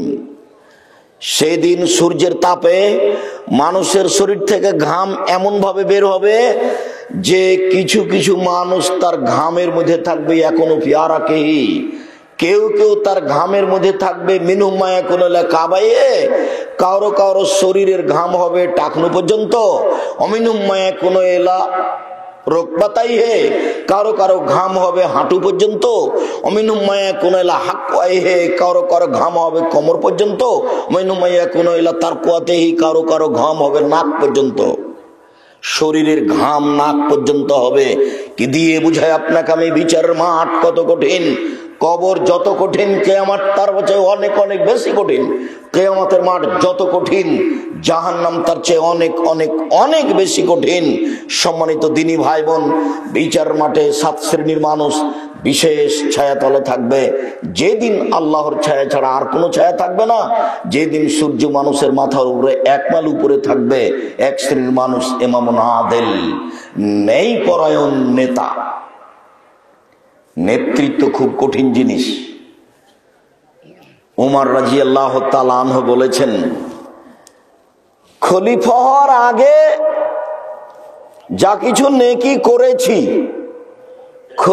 খলিফা হওয়ার পরে যা কিছু ক্ষতি হয়েছে, দুটা মিলে সমান সমান হয়ে কোন রকম করে জান্নাতে যেতে পারলেই হলো। অথচ উমরের জান্নাতের খবর জানেন? আল্লাহ রাসূল বুখারী মুসলিমের হাদিস, স্বপ্নে জান্নাত দেখলেন, ঘুরলেন, দেখলেন একটা খুব টকটকে ঝকঝকে ঘর, পাশে একজন বৃদ্ধা মহিলা। আল্লাহর নবী জিজ্ঞাসা করলেন, মহিলা বলতে পারো এই ঘরটি কার? বোঝা যাচ্ছে আল্লাহর নবী গায়েবের খবর জানেন না। তখন মহিলাটি বলছে, ঘরটি হচ্ছে উমরের। আল্লাহ রাসূল বলছেন সাল্লাল্লাহু আলাইহি সাল্লাম, ঘরের বাহির যত এত সুন্দর টকটকে ঝকঝকে হয়, ভিতরই বা কত সুন্দর। আমার দেখার ইচ্ছে হলো ঘরের ভিতর দেখে আসি, কিন্তু উমরের আত্মমর্যাদা আমার মনে পড়লো। আমি বললাম, এত বড় দামি মানুষের ঘরে ঢুকি কি করে? আমি তার ঘরে ঢুকলাম না, এত বড় মর্যাদাপূর্ণ মানুষের ঘর আমি ঢুকবো না, ঢুকি কি করে? ফজরের টাইমে উমরের সাথে দেখা হয়ে গেল। উমর, জান্নাতে আমি দেখলাম তোমার ঘর, খুব উন্নত মানের ঘর, দেখে আমার সাদ জাগলো। তোমার ঘরের ভিতরটা একটু দেখি, কিন্তু তোমার মর্যাদাকে লক্ষ্য করে আমি আর ঘরে ঢোকেনি। তখন উমর রাদিয়াল্লাহু তাআলা আনহু বলেন, আল্লাহর নবী, আপনি আমার আত্মমর্যাদাকে হিসাব করেন। এই বলে তিনি ঝরঝর করে কাঁদতে লাগলেন। ইনি উমর, অর্ধ পৃথিবীর খলিফা, কুশাগর বুদ্ধিজীবী রাজনীতিবিদ উমর। এই উমর বলেছিলেন, আমার রাজত্বের জীবনটা যতটুকু ক্ষতিপূর্ণ, আগের জীবনটা যতটুকু নেকির, দুইটা মিলে সমান সমান হয়ে জান্নাতে যেতে পারলেই হবে। অথচ আল্লাহ নবী বলছেন, বিচারের মাঠে 7 শ্রেণীর মানুষ বিশেষ ছায়াতলে থাকবে। তার 1 শ্রেণীর মানুষ হচ্ছেন ন্যায়পরায়ণ নেতা। পৃথিবীতে সবচেয়ে ন্যায়পরায়ণ নেতা হচ্ছেন উমর। আল্লাহ রাসূল বলছেন, উমর, তোমার মান সম্মানে এত বেশি, উমর তোমাকে শয়তান দেখে ভয় করে। উমর, তোমার ঈমান এত বেশি, তুমি যে রাস্তা দিয়ে হাঁটো সে রাস্তা দিয়ে শয়তান হাঁটে না। উমরের মান মর্যাদাই বেশি। রাসূল সাল্লাল্লাহু আলাইহি ওয়াসাল্লাম বলছেন, আমার পরে যদি কেউ নবী হতেন তাহলে উমর নবী হতেন। এই কথা মুহাম্মদ সাল্লাল্লাহু আলাইহি ওয়াসাল্লাম বলেন। রাসূল সাল্লাল্লাহু আলাইহি ওয়াসাল্লাম বলেছেন, যদি কাউকে 2 জনের নেতা করা হয়, 2 জনের, চেয়ারম্যান মেম্বার তো বহুদূরের কথা, কাউকে যদি 2 জনের নেতা করা হয়, আল্লাহ রাসূল বলছেন, জবেহা বেগারে সিকিন, তাকে ছুরি ছাড়াই জবে করে দেওয়া হলো। ছুরি ছাড়াই জবে করে দেওয়া হলো, দুইজনের যাকে দায়িত্বশীল করা হলো। মানে ছুরি ছাড়া মানুষকে জবে করা যায়? এই কথার অর্থ জবে নয়, এই কথার অর্থ হলো ঠিকভাবে নেতৃত্ব দিলে দুনিয়া হারাবে, স্বার্থপরতায় নেতৃত্ব দিলে পরকাল হারাবে। ইহকালও টিকলো না, পরকালও টিকলো না, তার নাম ছুরিবিহীন জবে করা। ঠিকভাবে নেতৃত্ব দিলে দুনিয়া টিকে না, বেঠিকভাবে নেতৃত্ব দিলে পরকাল টিকে না, তার নাম নেতৃত্ব। রাসূল সাল্লাল্লাহু আলাইহি ওয়াসাল্লাম বলছেন, বিচারের মাঠে বিশেষ ছায়াতলে 7 শ্রেণীর মানুষ থাকবে। তার এক শ্রেণীর মানুষ হচ্ছে ন্যায়পরায়ণ নেতা। 2, শাবুন নাশা ফি ইবাদাতিল্লাহ, বাল্য অবস্থায় ইবাদত অভ্যাসী যারা। এই ছেলে বসো, পাশ থেকে কোনো বাচ্চা ছেলে উঠলে আপনি খেয়াল করবেন, আপনাকে একটু ধৈর্যের পরিচয় দিতে হবে। আপনি যে আর একজনের সামনে দিয়ে হাঁটছেন, কিছুক্ষণ পরে তো আমরাই আলোচনা ছেড়ে দেবো, তো ও তো আমার কথা ধরতে পারবে না, খেয়াল করতে পারবে না। আমি যে আল্লাহর নবীর হাদিস অনুবাদ করছি তা আপনার কারণে তো বুঝতে পারছে না। এমন ভাবে বসে থাকবেন পাথর যেন মনে করে আপনি পাখি, পাখি যেন মনে করে আপনি পাথর, পাখি যেন মনে করে আপনি পাথর, তাই আপনার মাথায় আপনার গায়ে বসতে চাচ্ছে। এমন ভাবে এক খেয়ালে চেয়ে থাকবেন আর বসে থাকবেন, নড়াচড়া করবেন না, কারো গায়ে হাত দিবেন। এই ছেলে খুব প্রস্তুত থাকো। বাল্য জীবন থেকে ইবাদতে অভ্যাসী যারা, তারা থাকবে বিশেষ ছায়াতলে। 3, রাজুলুন কালবুহু মুআল্লাকুন বিল মসজিদ, ওই লোক বিশেষ ছায়াতলে থাকবে যার অন্তর মসজিদের সাথে লেগে আছে। খারাজা মিনহু হাত্তা ইয়াউদা ইলাইহি, মসজিদ থেকে বের হয়েছে, আবার কখন ফিরে যাবে, আবার কখন ফিরে যাবে। ছেলেকে বলে আব্বু আসরের টাইম হয়েছে, মেয়েকে বলে আম্মু আসরের টাইম হয়েছে, বৌমাকে বলে কিমা আসরের টাইম হয়েছে, মানে ব্যস্ত হয়ে গেছে মসজিদে যাওয়ার জন্য। এরকম মানুষ বিচারের মাঠে বিশেষ ছায়াতলে থাকবে। রাজুলানি তাহাব্বা ফিল্লাহ ইজতামা আলাইহি তাফারাকা আলাইহি, ওই দুইজন মানুষ বিচারের মাঠে বিশেষ ছায়াতলে থাকবে যারা আল্লাহকে ভালোবাসার জন্য বন্ধুত্ব গড়িয়েছে, যারা আল্লাহকে ভালোবাসার জন্য বন্ধুত্ব কেটে দিয়েছে। দোস্ত, তোমার সাথে সম্পর্ক অনেকদিন চেয়েছিল, কিন্তু তুমি তো অন্যায় থেকে বিরত হও না। দেখি তুমি দোকানে ঠিকই বসে আড্ডা পিটো, দেখি তুমি সিগারেট বিড়ি জর্দা ঠিকই খাও। আমি এটা পছন্দ করি না দোস্ত, আমি তোমার সাথে সম্পর্ক ছিন্ন করলাম, তুমি মনে কিছু নিও না। এই সম্পর্ক গড়ানো, সম্পর্ক ছিন্ন করা যদি আল্লাহর জন্য হয়ে থাকে, তাহলে এরা বিশেষ ছায়াতলে থাকবে। 4, রাজুলুন যাকারাল্লাহ খালিয়ান ফাওয়াজাদাইনাহু, ওই মানুষও, ওরাও বিচার মাঠে বিশেষ ছায়াতলে থাকবে যারা নির্জনে আল্লাহকে ডাকে। যখন আল্লাহকে ডাকে তখন 2 চোখের পানি ঝরঝর ঝরঝর করে ঝরে। এরকম আপনার ঘটেছে কোনোদিন?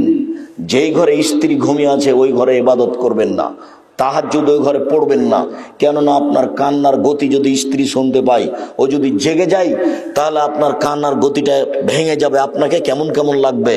তখন আপনি যে গতিতে কাঁদছিলেন সেটা আর টিকবে না। আল্লাহর ভীতিতে কান্নাকাটি করতে হবে, চোখের পানি ঝরঝর করে ঝরবে।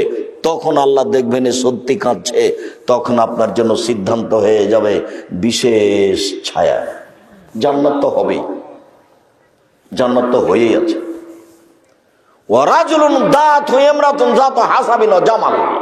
ওই সুন্দরী মেয়ে, সম্ভ্রান্ত পরিবারের মেয়ে তোমার সাথে অন্যায় অশ্লীল কাজ করতে চাইলো, তুমি বললে ইন্নী আখাফুল্লাহ, আমি আল্লাহকে ভয় করি। তুমি যদি এই কথা বলতে পারো, তাহলে বিচার মাঠে তোমার জন্য বিশেষ ছায়া অপেক্ষা করছে, জান্নাত অপেক্ষা করছে। এই বোকা ছেলে শোনো, আমি তোমাকে বলেছি তুমি মোবাইলে গল্প বন্ধ করো। শোনো, তুমি যদি এই মহিলার সাথে মোবাইলে গল্প কথা বন্ধ করতে পারো, আজকের পরে যেন তোমার মোবাইলে কোনো ছেলের নাম্বার না থাকে, কোনো মেয়ের নাম্বার না থাকে, সব তুমি মুছে দাও। তুমি একবারে আল্লাহকে ভয় করে মুছে দাও। তোমার জন্য অপেক্ষা করছে জান্নাত, তোমার জন্য অপেক্ষা করছে বিশেষ ছায়া। তোমার ব্যাপারে আল্লাহ তাআলা বলেন, ওয়ানাহান নাফসা আনিল হাওয়া ফাইনাল জান্নাতা হিয়াল মাওয়া। কেউ যদি তার প্রবৃত্তিকে ঠেকাতে পারে, আমি আল্লাহ তাকে জান্নাতুল মাওয়া দিয়ে দিলাম। তুমি যদি তোমার এই প্রবৃত্তিকে ঠেকাতে পারো, আজ থেকে তোমার মোবাইলে আর কোনো মেয়ে মানুষের নাম্বার থাকবে না। এটা তোমার জন্য জরুরি, তোমার জন্য জান্নাতুল মা অপেক্ষা করছে। এ কথা আমি বলিনি, এ কথা মুহাম্মদ সাল্লাল্লাহু আলাইহি ওয়াসাল্লাম বলেননি, এই কথা আল্লাহ তাআলা বলছেন। আল্লাহর কথাকে দাম দেওয়ার চেষ্টা করো, আল্লাহর কথাকে মূল্যায়ন করার চেষ্টা করো। আল্লাহ তার ওয়াদা পূর্ণ করবেন, তিনি তার ওয়াদার বিপরীত করেন না। ওই সত্তার, ওই আল্লাহর ওয়াদার বিপরীত করার প্রয়োজন নেই। তিনি হচ্ছেন জ্ঞানী, তিনি হচ্ছেন মগ্নী। তার এসব প্রতিশোধ নেওয়ার প্রয়োজন নেই, মানুষের প্রতিশোধ নেওয়ার তার প্রয়োজন নেই। এরকম সত্তা তিনি নন। প্রতীক্ষমান রয়েছেন কখন তুমি প্রস্তুত। যখন তুমি প্রস্তুত তখনই তিনি বলবেন, ঠিক আছে, তুমি যেভাবে ডাকো আমি সেভাবে থাকি, তুমি যেভাবে আশা পোষণ করো আমি পূর্ণ করে থাকি। আদমের ছেলে মেয়ে শোনো, তুমি যেভাবে ডাকো আমি সেভাবে থাকি, তুমি যেভাবে আশা পোষণ করো আমি পূর্ণ করে থাকি। এটাই তার কাজ, তিনি পূর্ণ করতে পারেন। অগাধ বেহিসাব রহমতের মালিক তিনি, বেহিসাব ক্ষমার মালিক তিনি। তার ক্ষমার রহমতের অভাব নেই। আপনার জন্য তিনি প্রতীক্ষমান আছেন, কখন আপনি চাইবেন, কখন আপনি বলবেন। আবু হুরায়রা রাদিয়াল্লাহু তাআলা আনহু বলেন, রাসূল সাল্লাল্লাহু আলাইহি সাল্লাম বলেছেন, ইয়ানজুলু রাব্বুনা তাআলা ইলা সামাই দুনিয়া হিনা ইয়াবকা সুলুসুল আখিরা। যখন রাতের 3 ভাগের 2 ভাগ পার হয়ে যায়, রাতের 3 ভাগের 2 ভাগ পার হয়ে গেছে, 1 ভাগ বাকি আছে। এখন রাত 3টা, এখন রাত 2টা, 2:30, এখন রাত 4টা। এরকম সময় আল্লাহ তাআলা আকাশ, সপ্তম আকাশ থেকে প্রথম আকাশে নেমে আসেন। নেমে এসে বলেন, মায়া দুনি ফাস্তাজিবালাহু, কে আমাকে ডাকে আমি তার ডাকে সাড়া দিব। মায়া সলনি ফাউতিয়াহু, কে আমার কাছে কিছু চাই, যে যা চায় আমি তাকে তাই দিয়ে দিব। মায়াস্তাগফিরুনি ফাগফিরালাহু, কে আমার কাছে ক্ষমা ভিক্ষা চাই আমি তাকে ক্ষমা করে দিব। কে আমাকে ডাকে আমি তার ডাকে সাড়া দিব। কে আমার কাছে কিছু চাই, যে যা চাই তাকে তাই দিয়ে দিব। মায়াস্তাগফিরুনি ফাগফিরালাহু, কে আমার কাছে ক্ষমা ভিক্ষা চাই আমি ক্ষমা করে দিব। এইভাবে একবারে প্রত্যেক রাতে ফজরের আজান পর্যন্ত তিনি প্রতীক্ষমান থাকেন। আদম সন্তান বড় নিমুখ হারাম, ও তোরা 3টে টিভি বন্ধ করেছে, ও কি করে ডাকবে? আদম সন্তান বড় নিমুখ হারাম, ও তো 12টা 1টায় দোকানে আড্ডা পিটে এসেছে, ও কি করে রাত 3টে 4টায় উঠবে? ও তো উঠতে পারবে না, ও তো সকাল 7টা 8টার দিকে উঠবে। তখন আর কানে আর মুখে শয়তান পেশাব করে দিয়েছে। তখন দেখবেন সকালে উঠে মুখখানটা ভ্যাংচা ভ্যাংচা আছে, কেমন কেমন লাগছে। একটা আপনার ওই পেস্ট নিয়ে, পাউডার নিয়ে, ব্রাশ নিয়ে ঘুরে বেড়াচ্ছে, আর মুখখান দেখিয়েন কিভাবে শয়তানে পেশাব করে রেখেছে, কিভাবে তার কানে পেশাব করে রেখেছে। এ কথা আমি বলিনি, এ কথা মুহাম্মদ সাল্লাল্লাহু আলাইহি ওয়াসাল্লাম বলেছেন। পেশাব করে দেয় শয়তান, এ কথা আল্লাহ নবী বলেছেন, হাদিস বুখারী মুসলিম। খুব ফুর্তিতে থাকতে হবে, উদ্যমশীল হতে হবে, শরীরে কোনো সময় অলসতা আনতে হবে না। অলসতা আসলে রুচি কমে যাবে, অলসতা আসলে বিদ্যা কমে যাবে, অলসতা আসলে ইবাদত কমে যাবে। যার কারণে আল্লাহ রাসূল দিন রাত অলসতা থেকে বাঁচতে চাইতেন। আল্লাহুম্মা আউযু বিকা মিনাল কাসালে, হে আল্লাহ তোমার কাছে আমি অলসতা থেকে বাঁচতে চাই। আল্লাহ তুমি আমাকে অলসতা থেকে বাঁচাও, আল্লাহ তুমি আমাকে অলসতা থেকে রক্ষা করো। সকালে সকালে উঠে না যায়, সেই তো অলস। আজান শুনে মসজিদে যায় না যে, সেই তো অলস। বেহিসাব হাত পা ছেড়ে ঘুমায় যে, সেই তো অলস। দিন ধর্মের কথার প্রতি আগ্রহী হয় না যে, সেই তো অলস। কাজে যায় না যে, সেই তো অলস। একজন রিক্সাওয়ালা রিক্সা নিয়ে তেমাথাতে দাঁড়িয়ে রিক্সার সিটের উপরে বসে আছে, কেউ যখন বলছে চলো তখন বলছে আমি যাব না। এই তো অলস শয়তান। এ কি পয়সা উপার্জন করবে? এ অহংকারী, এ অলস, এ দিয়ে কিছু হবে না। অলসতা আসলে রুজি কমে যায়, অলসতা আসলে ইবাদত কমে যায়, অলসতা আসলে কর্ম কমে যায়। সবসময় উদ্যমশীল হতে হবে, সবসময় ফুর্তি থাকতে হবে, সব সময় প্রস্তুত, তার নাম যুবক। সব সময় প্রস্তুত, তার নাম কর্মঠ। এরকম খেয়াল থাকতে হবে, তাহলে বোঝা যাবে আপনি কিছু করতে পারবেন। সম্মানিত দিনী ভাই বোন, রাসূল সাল্লাল্লাহু আলাইহি সাল্লাম বলেন, রাজুলুন তাসাদ্দাক বিসাদকাতিন ফাকফাহা, ওই লোক বিশেষ ছায়াতলে থাকবে যে লোক দান করলো, গোপন করলো। ডান হাত দান করলো, বাম হাত জানতে পারলো না। আরে দুইটাই তো হাত তার গায়ের সাথে লেগে আছে, জানবে না মানে? এইটা হলো খুব বেশি থেকে বেশি গোপনে দান করা। আব্দুর রাজ্জাক সাহেব বিশাল পরিকল্পনা নিয়েছেন, বাইতুল হাম জামে মসজিদ 200 শতক জমির উপরে নির্মাণ হবে, যার একতলায় 10,000 মুসল্লি ধরবে। আমারও কিছু 5,000 টাকা থাকলো, কাউকে যেন বলবেন না। এর জন্য প্রতীক্ষমান আছে। আল্লাহ রাসূল বলছেন, ইন্না সাদকাতা তুতফিউ গাযাবার রাব্বে, ইন্না সাদকাতা সিররি তুতফিউ গাযাবার রাব্বে। গোপন দান আল্লাহর রাগকে মিটিয়ে দেয়। দান করে যে, সে দানের বিশেষ ছায়া তলে থাকবে। দানের ক্ষমতা ভিন্ন। ইবাদতের জগতে সবচেয়ে শক্তিশালী, ক্ষমতাধর, পাওয়ারফুল, ব্যতিক্রম ইবাদত হচ্ছে দান। দানের মতো শক্তিশালী ইবাদত পৃথিবীতে নেই। প্রত্যেকটা ইবাদত আপনার উপকার করতে পারে। সালাত আপনার উপকার করবে, আরেকজনের করতে পারে না। হজ আপনার উপকার করবে, আরেকজনের করতে পারে না। কোরআন তেলাওয়াত আপনার উপকার করবে, আরেকজনের করতে পারে না। কিন্তু দান যদি করেন, তাহলে আপনার থেকে আরেকজনের কাছে পার হয়ে যাবে। আপনি দান করলেন, আপনি নেকি পেলেন। মার নামে দান করেছেন, তাই কবরের শাস্তি বন্ধ হয়ে গেল। আপনি দান করলেন, দান ওইভাবে পাপকে মিটিয়ে দিবে। ইন্না সাদকাতা তুতফিউল খাতিয়াতা কামা ইতফিউল মাউন নারা। দান ওইভাবে পাপকে মিটিয়ে দিতে পারে, পানি যেমন আগুনকে নিভিয়ে দিতে পারে। এটা তার ক্ষমতা। গোপনে দান করতে শিখতে হবে। বৈধ স্থানে যা ইনকাম করছেন, রুজি, জমি চাষ করে হোক, দিন মজুরি করে হোক, চাকরি করে হোক, ব্যবসা করে হোক, জীবনে যেসব টাকা পয়সা ইনকাম করছেন, একবার আজকে সিদ্ধান্ত নিয়ে নেন জরুরিভাবে ওখান থেকে কিছু না কিছু দান করবেন। এই ছেলে, আর একটা কথা তোমার মনে আছে ভাইজান? আপনার মনে আছে কি বলেছিলাম আপনাকে? যে বাড়ি থেকে বের হলে তুমি তোমার মাকে বলে দিবে, আম্মা কিছু 10, 20টা, 50টা, 100টা খুচরা টাকা দিবেন আমাকে। 10 টাকা, 5 টাকা। আমার কাছে 500 টাকার নোট থাকে। যখন ফকির আমার কাছে ভিক্ষা চাই, তখন আমি করে বলি, মাফ করো। তো মা, আমি ফকিরের কাছে কত ক্ষমা চাইবো বলেন তো? আমি তো 500 টাকা দিতেও পারি না। তা আপনি একটা কাজ করবেন আম্মা, কিছু 10 টাকা, 20 টাকা, 50 টাকা পকেটে জরুরি। এই ছেলে, ভুলবা না, তুমি, তোমাকে বলছি, তুমি তোমার মাকে বলে দিবে আজকে জরুরি ভাবে। আপনাকে বলছি ভাইজান, স্ত্রীকে বলে দিবেন, এই শোনো, যখন আমি বের হব তখন আমার প্রয়োজনীয় টাকা ব্যতীত কিছু খুচরা টাকা আমার হাতে দিবেন। কিছু খুচরা টাকা আমার হাতে দিও। ফকির আসলে আমি 500 টাকা নোট বের করে দিব না 10টা টাকা দিব? 10 টাকা দিব। এমনিতে বের হয়ে যাবেন না। এই ছেলে, তোমাকে বলছি, তোমার মনে থাকবে না? অবশ্যই মনে থাকবে, ইনশাল্লাহ মনে থাকবে। আজ থেকে যেন তোমার মা কোনো দিন তোমাকে খুচরা টাকা ছাড়া বাড়ি থেকে বের হতে না দেয়। আমি নিজে যখন বের হতাম, আমার মা নিরক্ষর আমাকে বলতেন, বেটা ছেলেকে টাকা ছাড়া বের হতে হয় না। এই কথা আমার মা আমাকে বলতেন। কি যে বুঝতেন আমার মা। বেটা ছেলে ভাষাটা বুঝেন? হ্যাঁ, এটা তো চাঁপাই নবাবগঞ্জের ভাষা। তা আমার মা বলতেন যে বেটা ছেলেকে টাকা ছাড়া বের হতে হয় না। তো আপনার স্ত্রী, এই ছেলে, তোমার মা যতক্ষণ পর্যন্ত তোমার সহযোগিতা না করবে, ততক্ষণ পর্যন্ত আপনি ঠিক পথে আসতে পারবেন না। আর আপনাকে বলছি, আপনার স্ত্রী যেন আর 150 চাউল রান্না না করে, অন্তত ½ কেজি।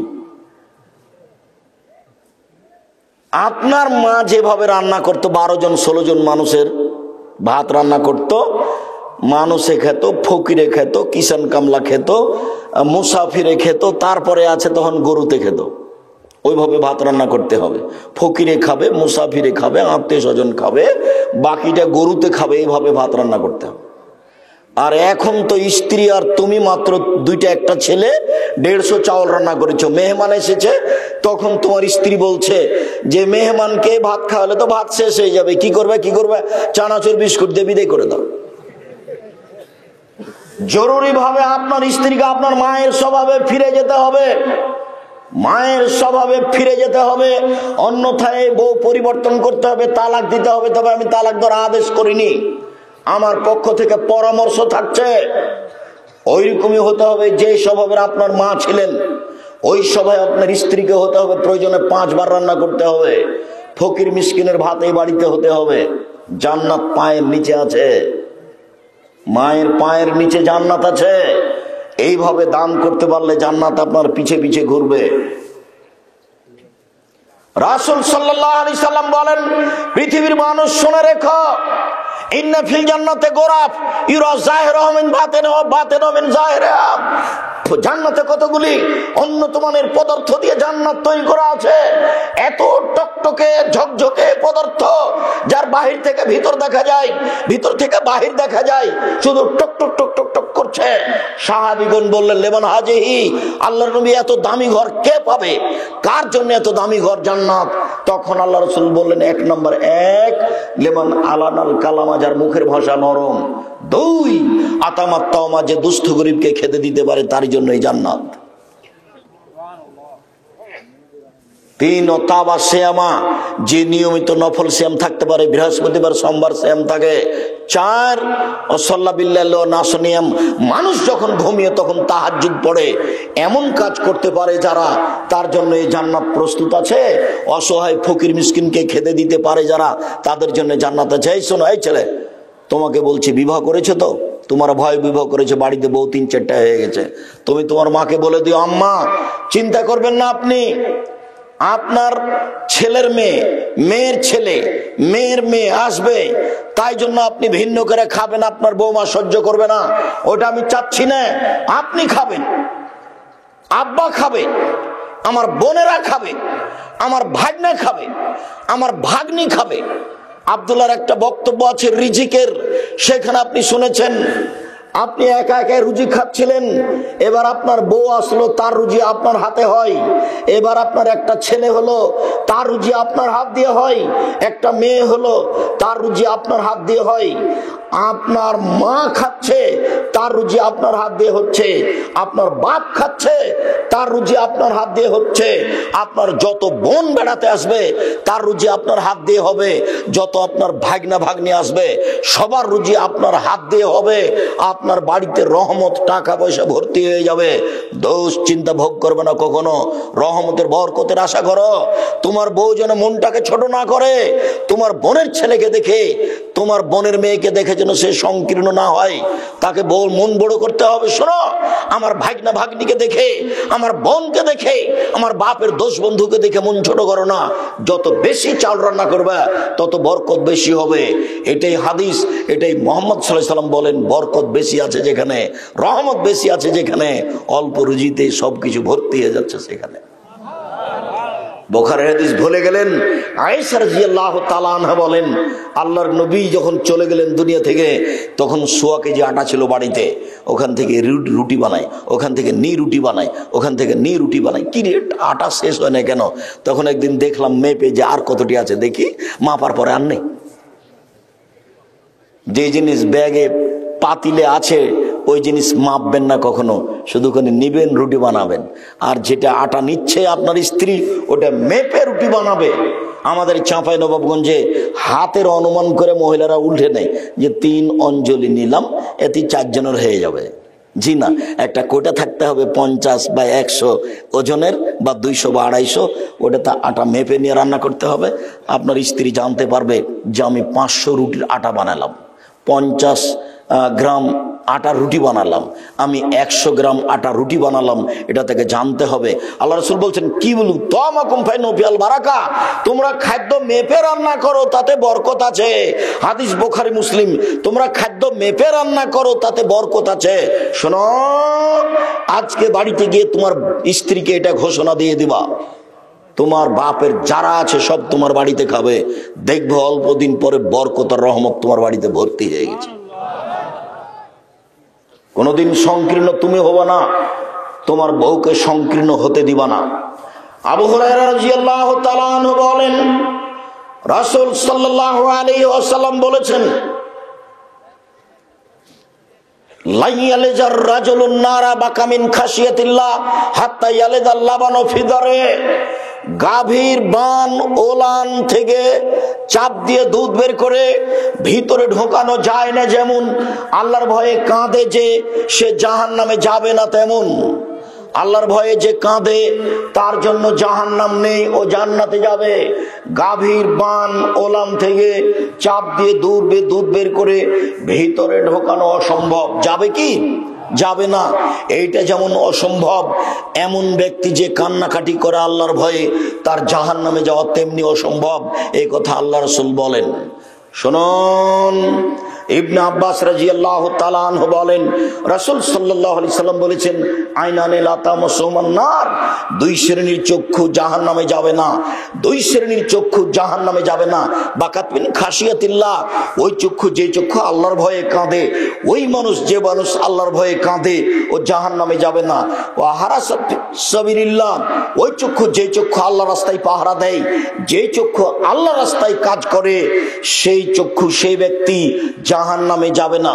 মুআবিয়া ইবনে হাওদা রাদিয়াল্লাহু তাআলা আনহু বলেন, রাসূল সাল্লাল্লাহু আলাইহি সাল্লাম বলেছেন, সালাসু ওয়াইনুন লা তারাহুমান নার, তিন শ্রেণীর মানুষ জাহান্নামে যাবে না, তিন শ্রেণীর মানুষকে জাহান্নাম দেখবে না, তিন শ্রেণীর মানুষের চক্ষু জাহান্নামে যাবে না, তিন শ্রেণীর মানুষ জাহান্নামে যাবে না।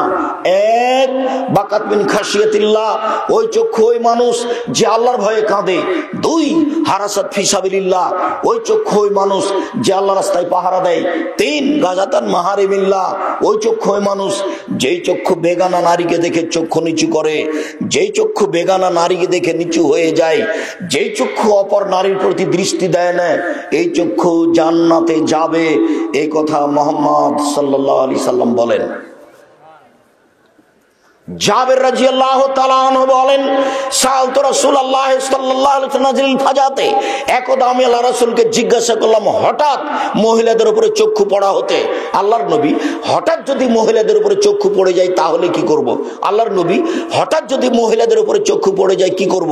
তখন আল্লাহ রাসূল তাকে বললেন, ফা আমারানি আন আসরিফা বাসারি, তিনি আমাকে আদেশ করলেন যে আমি আমার চক্ষুকে ফিরিয়ে নিব, তিনি আমাকে আদেশ করলেন যে আমি চক্ষুকে ফিরিয়ে নিব।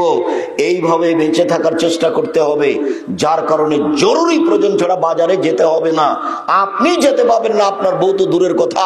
রাসূল সাল্লাল্লাহু আলাইহি ওয়াসাল্লাম বলেন, আবগাজুল বেলাদে ইলাল্লাহে আসওয়াকুহা, পৃথিবীতে সবচেয়ে খারাপ জায়গা হচ্ছে বাজার, পৃথিবীতে সবচেয়ে নিকৃষ্ট জায়গা হচ্ছে বাজার, পৃথিবীতে সবচেয়ে খারাপ জায়গা হচ্ছে বাজার।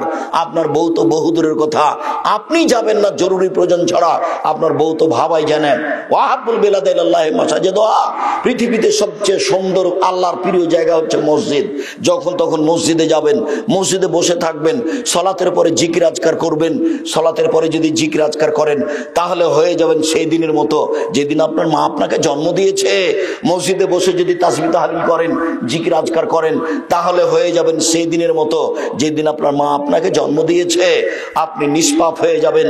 এই কথা মুহাম্মদ সাল্লাল্লাহু আলাইহি সাল্লাম বলেন। সম্মানিত দিনী ভাই বোন, আপনাদের বলার পরে উপস্থিত বৈঠকের দিনী বোন একটু এদিকে খেয়াল করেন। এই মেয়ে, মাথায় কাপড় দেওনি কেন এত শীতের রাতে? তোমার শরম হয় না? তোমার বাপ তোমাকে দেখতে পায় না, মাথায় কাপড় দেওনি কেন? কি পড়ো তুমি? কি পড়ো? হিসাব পাও না? শিক্ষা মানে কি নগ্ন হওয়া? মাস্টার ডিগ্রি পাস করেছো, তোমার বিদ্যে কি তোমাকে নগ্ন হতে শিখিয়েছে? তোমার বিদ্যে কি তোমাকে এইভাবে বোকা বানিয়েছে? এমন তো বিদ্যা হয় না। তুমি বিদ্যা অর্জন করে জাতির ক্ষতি করলে তোমার এটা বিদ্যা হলো কি করে? তুমি বিদ্যা অর্জন করে নিজের ক্ষতি করলে এটা বিদ্যা হলো কি করে?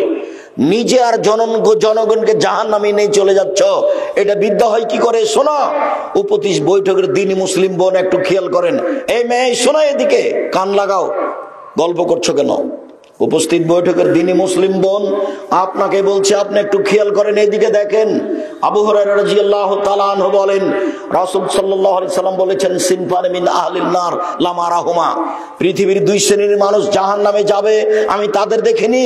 পৃথিবীর মানুষ শুনে রেখো, পৃথিবীর দুই শ্রেণীর মানুষ জাহান্নামে যাবে, আমি তাদের দেখিনি। মুহাম্মদ সাল্লাল্লাহু আলাইহি সাল্লাম তাদের দেখেননি, তবে তারা জাহান্নামে যাবে।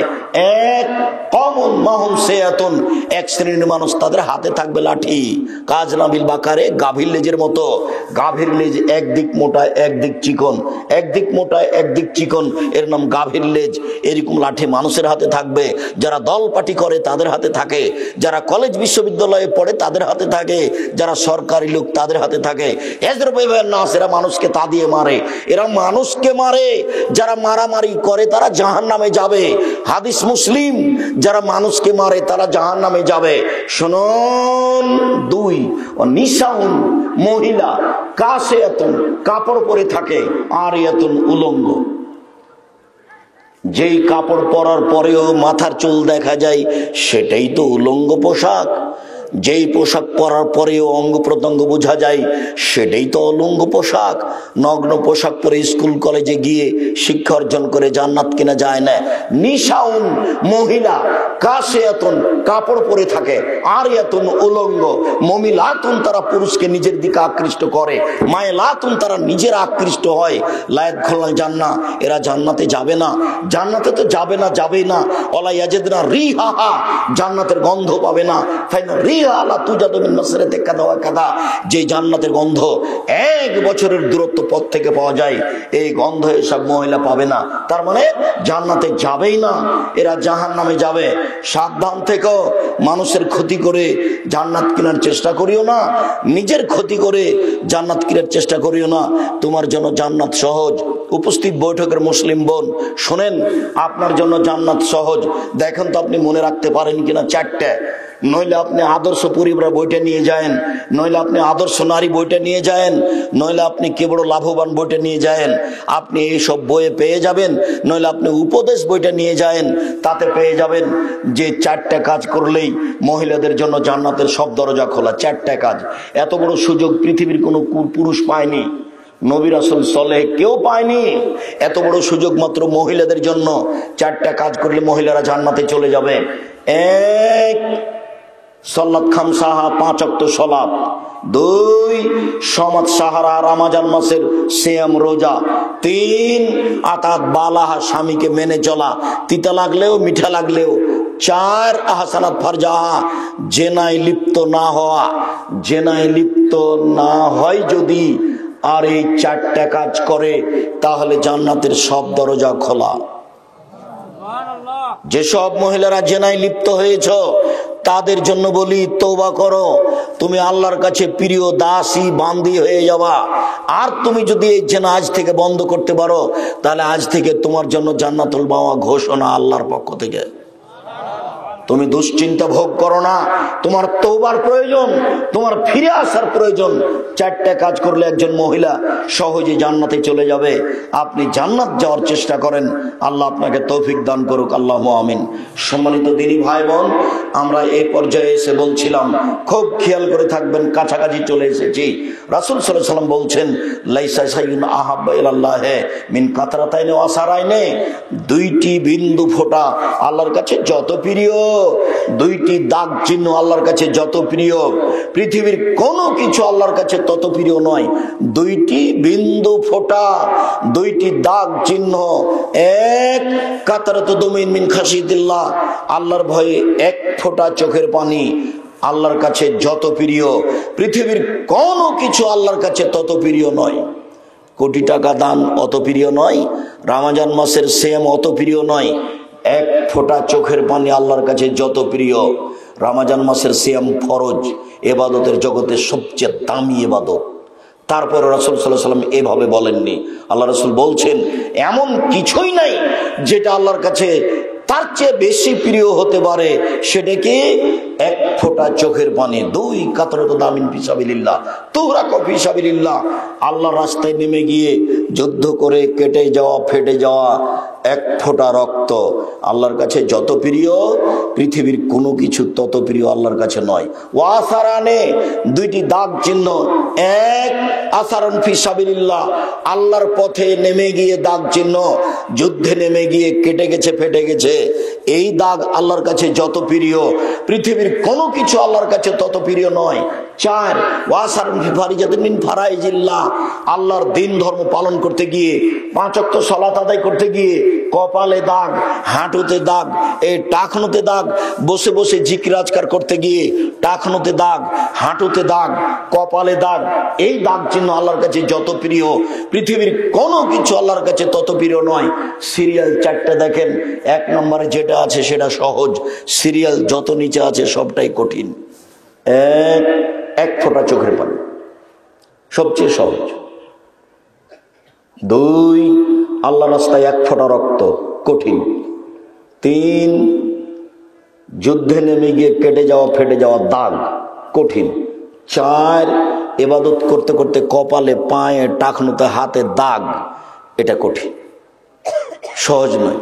কিন্তু মনে থাকবে না মনে হয় 4টে। এই ছেলে ঘুমাচ্ছ নাকি? মুরব্বী আপনি ঘুমাচ্ছেন?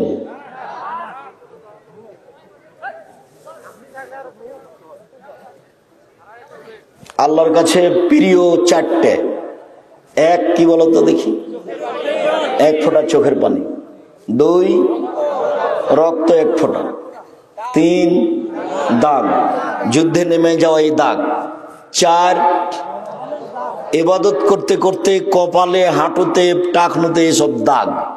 এইসব দাগ, এই কাজ চারটা আল্লাহর কাছে সবচেয়ে বেশি প্রিয়। এই কথা মুহাম্মদ সাল্লাল্লাহু আলাইহি সাল্লাম বলেন। আনাস রাদিয়াল্লাহু তাআলা আনহু বলেন, খাতাবা রাসূলুল্লাহ সাল্লাল্লাহু আলাইহি ওয়াসাল্লাম খুতবাতান মা সামিতু মিসলা কাত্ত। আল্লাহর নবী একদিন আমাদের সামনে বক্তব্য দিলেন, এমন বক্তব্য আমার জীবনে আমি কোনোদিন শুনিনি। আল্লাহর নবী একদিন আমাদের সামনে বক্তব্য পেশ করলেন, এরকম বক্তব্য আমার জীবনে আমি কোনোদিন শুনিনি। তিনি বক্তব্যে বললেন, পৃথিবীর মানুষ শুনে রেখো, লাউ তাআলামুনা মা আলামু, আমি আল্লাহকে যেভাবে চিনি তোমরা যদি চিনতে, আমি আল্লাহকে যেভাবে জানি তোমরা যদি জানতে। পৃথিবীর মানুষ শোনো, আমি আল্লাহকে যেভাবে জানি তোমরা যদি জানতে, আমি আল্লাহকে যেভাবে চিনি তোমরা যদি চিনতে, লা বাকাইতুম কাসীরা লা দাহিকতুম কালিলা, তাহলে বেশি বেশি কাঁদতে, কম কম হাসতে, বেশি বেশি কাঁদতে, কম কম হাসতে, বেশি বেশি কাঁদতে, কম কম হাসতে। বুখারী মুসলিম। দেখেন তো আমাদের হাসির পরিমাণ আর কান্নার পরিমাণ। এখানে আমরা যতজন লোক বসে আছি, 1999 জন লোক হয়তো বা কান্নার ফিল্ডে নেই, কিন্তু হাসি তো দিন রাত আছে। অট্ট হাসি তো আছেই। বোকামি সবসময়, ছেলে তোমার মাথায় সবসময় শয়তান জড়ে থাকে। একবার এখানে মানুষকে বসে হাসাও, একবার ওখানে বসে হাসাও, এখানে বেঢঙ্গা কথা বলো, ওখানে একটা বেঢঙ্গা কথা বলো, দিন রাত মানুষকে হাসাও। মানুষ হাসলে অন্তর মরে যায়। আল্লাহ রাসূল বলছেন, ইন্না যাহিকা লা তুমিতুল কালবা, নিশ্চয় হাসি মানুষের অন্তরকে মেরে দেয়। ওই অন্তর তখন কাঁদে না, ওই অন্তর তখন পড়া মুখস্থ করতে পারে না, ওই অন্তর তখন কোরআন মাজিদ মুখস্থ করতে পারে না, ওই অন্তর তখন ধর্মের কোনো জিনিস মনে রাখতে পারে না। সম্মানিত দিনী ভাই বোন, আলোচনার পুনরাবৃত্তিতে বলছি, সবাই একটু খেয়াল করুন। আপনাদের অনেক দাবি থাকলেও, আপনাদের বসে থাকার গতি অনেক পছন্দনীয় হলেও, ঠিকই যেভাবে বলেছি সেভাবে বসে আছেন। আমি আপনাদের শুকরিয়া আদায় করি, জাযাকুমুল্লাহ খায়ের। আপনারা আমাকে অনেক ভালোবাসেন, এটা আমি বুঝি, এটা আমি জানি। ইচ্ছা করলেও আমি আসতে পারি না। আপনার সাথে আমার আন্তরিকতার কোনো অভাব নেই। আপনার প্রোগ্রাম নিই না বা নিতে পারি না, এর অর্থ এই নয় যে আপনার সাথে আমার আন্তরিকতার অভাব আছে। আমি কোনোদিন টাকার কমবেশে তারিখ পরিবর্তন করিনি, করা লাগেনি।